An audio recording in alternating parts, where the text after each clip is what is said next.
तुम्हाला पुढे जाऊन म्हणजे कोणती तुमची डिग्री पण जितकी मदत करणार नाही ना, तेवढा तुमचा वर्क एक्सपिरियन्स मदत करेल. ह्या ज्या छोट्या छोट्या गोष्टी तुम्ही कराल. So it's okay. 3:36 झालेत. 6 members are there. I will start my screen. And आपण आज कुठलं प्रॅक्टिकल बघणार आहोत? Establishment of nursery. Okay.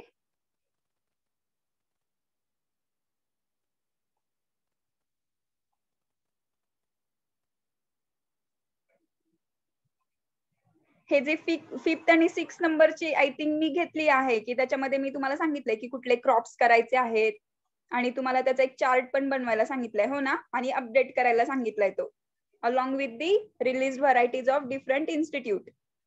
Yes or no करणार आहात की नाही तुम्ही ते? आणि ते पण तुम्हाला मॅन्युअल मध्ये तसंच जोडायचंय. म्हणजे मॅन्युअलची जी ही एक्सरसाइज मी तुम्हाला सांगितली लास्ट टाइम की IIHR ने कुठल्या व्हरायटीज पेरूच्या रिलीज केल्यात त्या लिहायच्या, पेरूच्याच MPKV कुठल्या केल्या असतील तर त्या लिहायच्या, IARI ने केल्यात तर त्या लिहायच्या, पेरूचं national research station on Goa कुठे आहे ते पाहायचं, त्यांनी कुठल्या व्हरायटी रिलीज केल्यात त्या लिहायच्या. जसं की पोमोग्रेनेटच्या मी सकाळी सांगितल्या, सीडेड आणि सॉफ्ट सीडेड. तर तुमच्या त्या एक्सरसाइज मध्ये जिथं पोमोग्रेनेट असेल त्याच्या पुढे तुम्ही त्याच्या पोमोग्रेनेटच्या तशा व्हरायटीज लिहाल. Okay.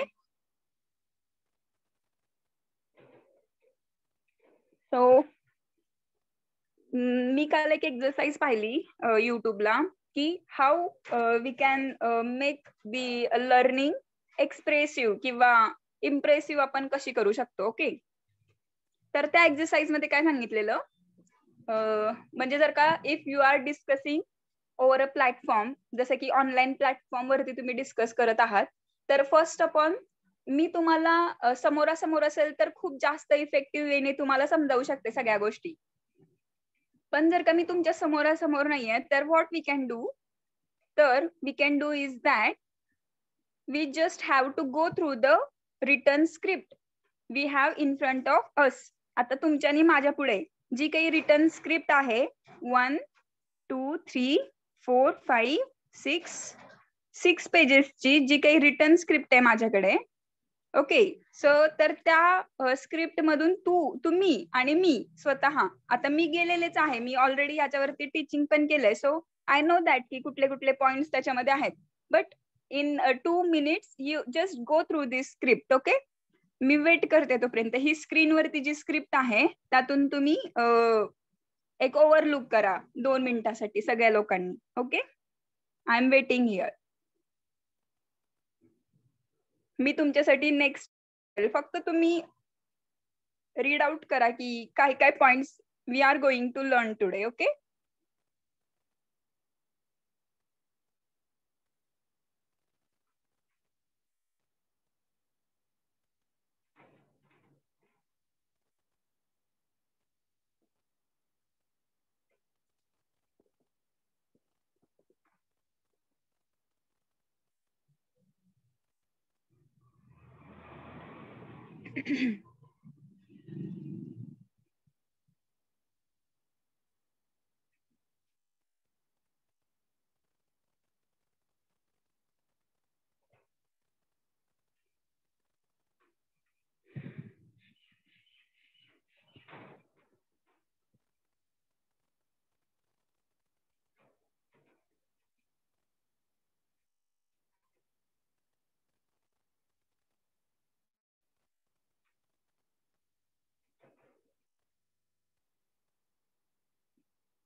Just 1 second.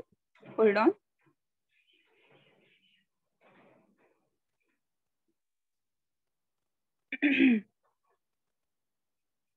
Okay, just 2 pages have remained. So just go through this.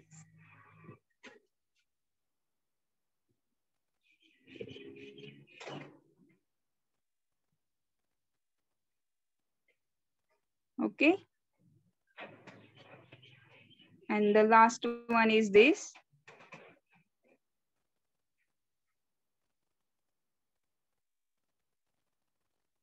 we have a last page in that Nursery Registration Act is there, but we will see it in brief only.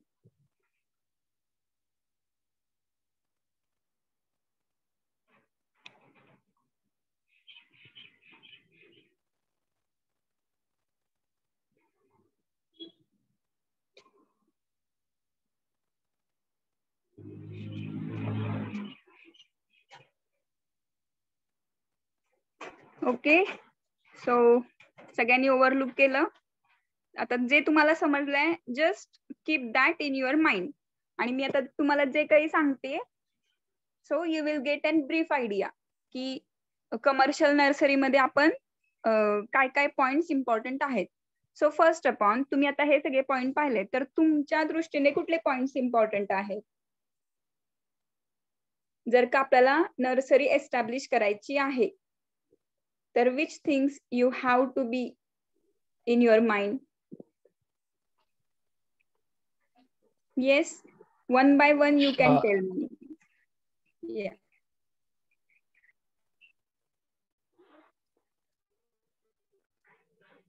Yes, please go ahead.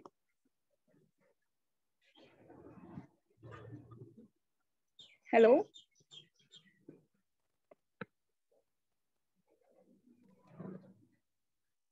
Who wants to speak? कुठले कुठले point आहेत की जे nursery establish करताना important आहेत consider करणं? Finance आहे, site of selection आहे, वॉटर अवेलेबिलिटी आहे, transport facility.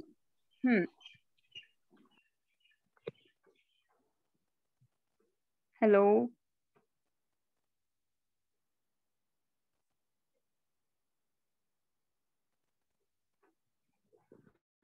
Hello.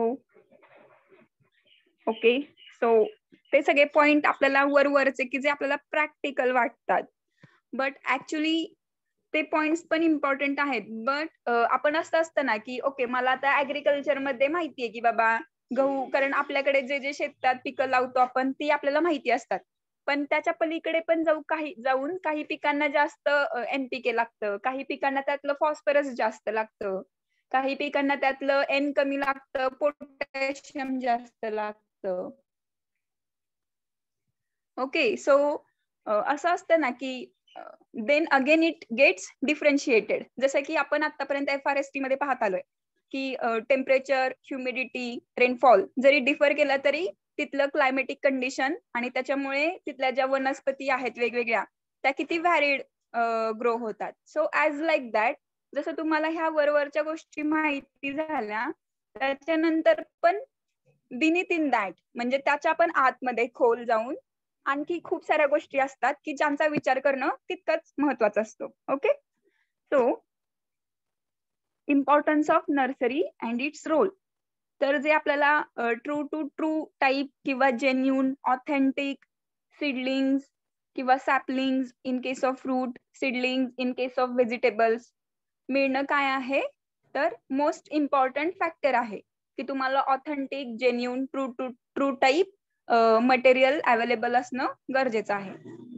Okay, so मग त्याच्यासाठी वेगवेगळ्या गोष्टी आहेत की त्या गोष्टींना त्या नर्सरी जे एस्टॅब्लिश करतात त्यांना ते फॉलो करणं मस्ट असतं.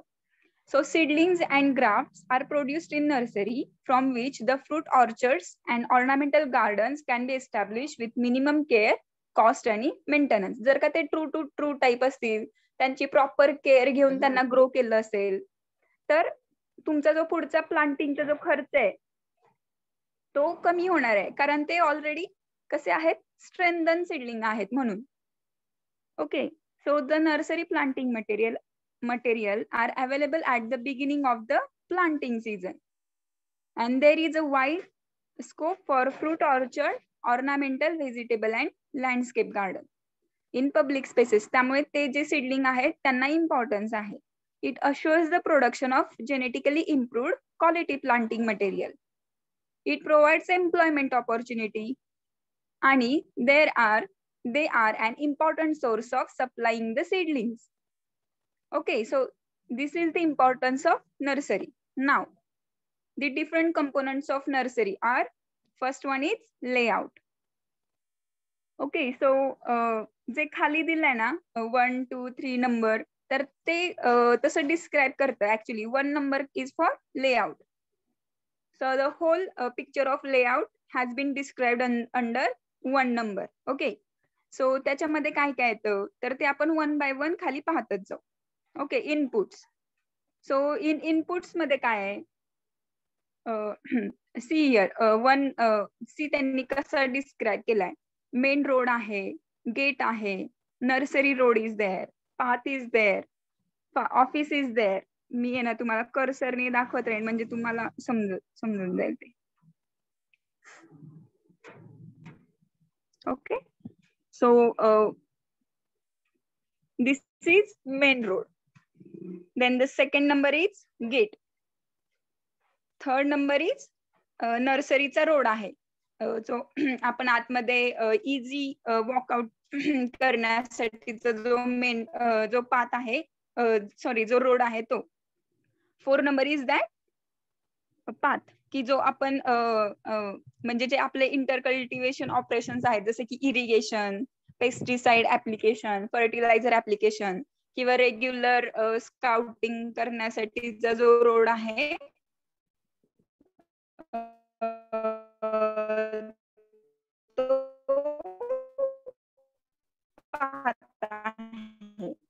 then 5 number is office. So where is office? जेव्हा आपण एंट्री करतो तेव्हा we can go to inquire in the office. म्हणजे जर it is easy for us. Then 6 number is labor shed. ऑफिसच्या पुढेच लेबर्स पास करायचे आहेत किंवा जे काही शेड्यूल बनवून द्यायचं आहे लेबर्सना. So it will be more accessible for them and the officers too. Okay. So then next one is storeroom. Obviously की जी स्टोर रूम वरती आणि ते लेबर्सना easily 8 number is vehicle shed. त्या पहिल्या महत्वाच्या गोष्टी जे रिसोर्सेस आहेत, कॅपिटल आहे, ते they are located at the entry of the nursery.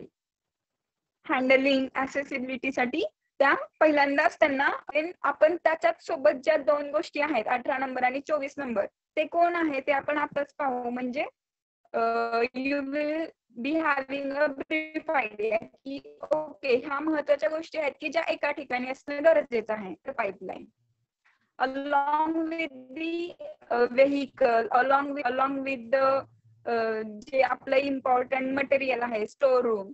So त्याच्यात सोबत इलेक्ट्रिसिटी हाऊस आणि वॉटर पाईपलाईन हे 2 पण इम्पॉर्टंट रिसोर्सेस पहिल्याच कंपार्टमेंट मध्ये काय आपण पाहू. म्हणजे 8 number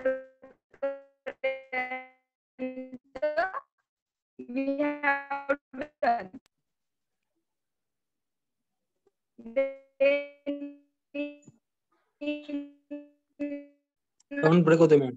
9 number potted. Sound break होते. साऊंड ब्रेक होते मॅडम. ओके, आता येतोय का व्यवस्थित? येते आता. ओके, सो जे पॉटेड इम्पॉर्टंट प्लांट्स जे 2 ते 3 वर्षांचे असतात जसे की पाम ट्री किंवा सिट्रस ट्री, आपले जे मोठे किंवा सॅपोटा ट्री, म्हणजे जे 2 ते 3 इयर्सच्या एज इयर मध्ये असतात. ओके, सो त्यांना कुठं लोकेट केलं आहे in front of the nursery किंवा गेटचं जे बायफर्केशन आहे त्याच्या साईडलाच केलेलं आहे. आणि त्याच्यासोबत आणखीन काय लोकेट केलं आहे तर सॅपलिंग, सीडलिंग्स. ओके, आणि प्लांट लायब्ररी. ओके, सो प्लांटची म्हणजे जिथे हे सगळे प्लांट आहेत तिथंच लायब्ररीमध्ये काय असणार आहे की हे बुक्स या प्लांटला अवेलेबल आहेत. जसं मी तुम्हाला सांगितलं की काही प्लांटचं फर्टिलायझर, इरिगेशन रिक्वायरमेंट आपण शिकतोच आहे की डिफरंट असतं.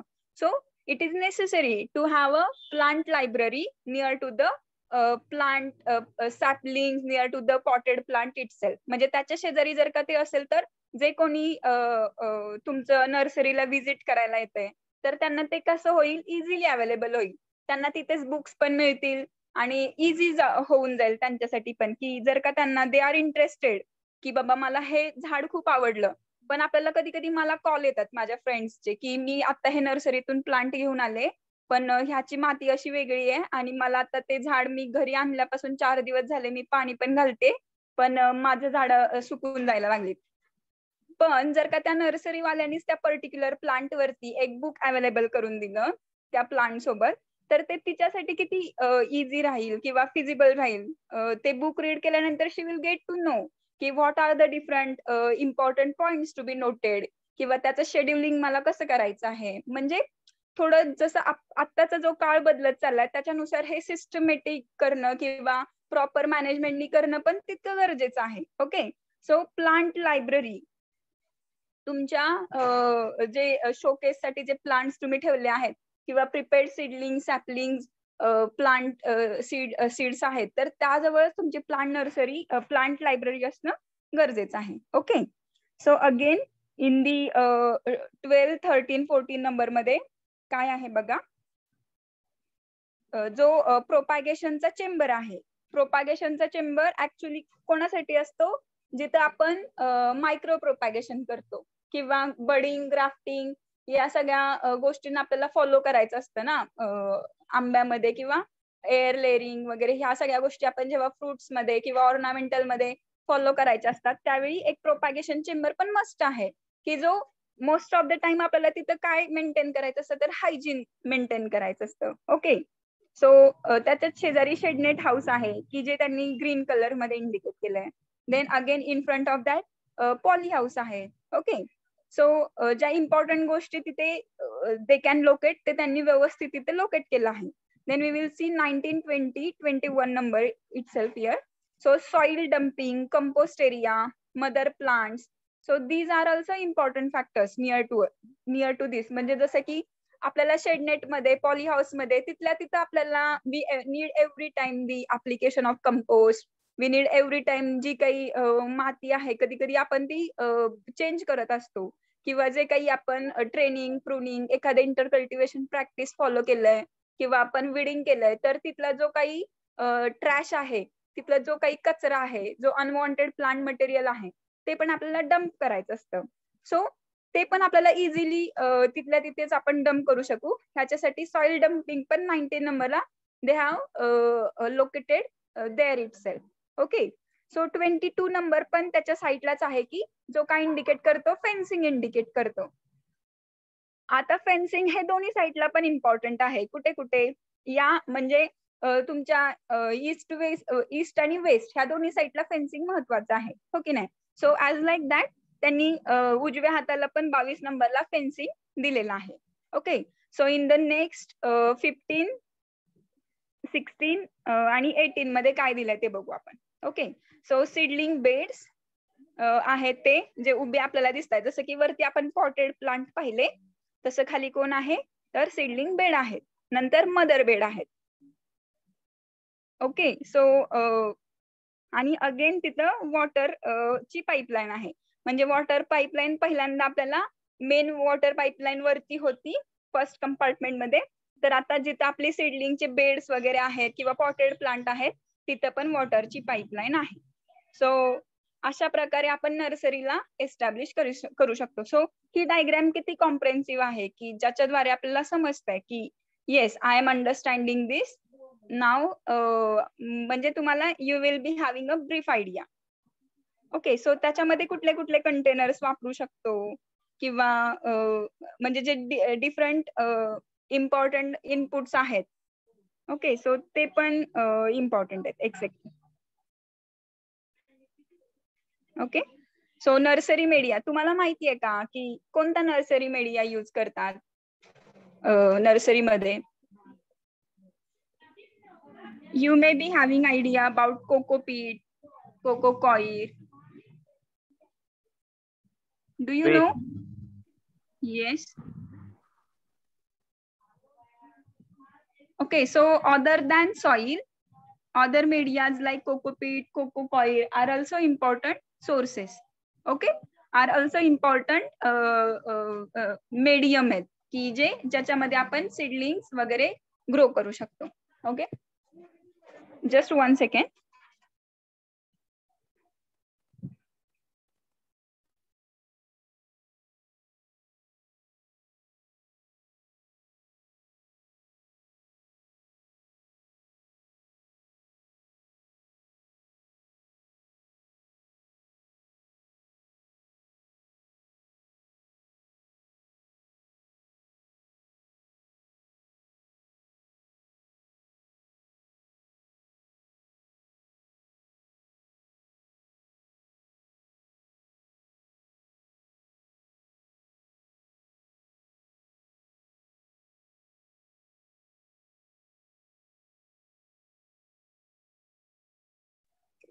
Hello students, excuse me all. Actually मला माहित नव्हतं माझं वॅक्सिनेशनची डेट आज फिक्स झालेली आणि मला आत्ता त्यांचा मेसेज आलेला. So I think I need to go there.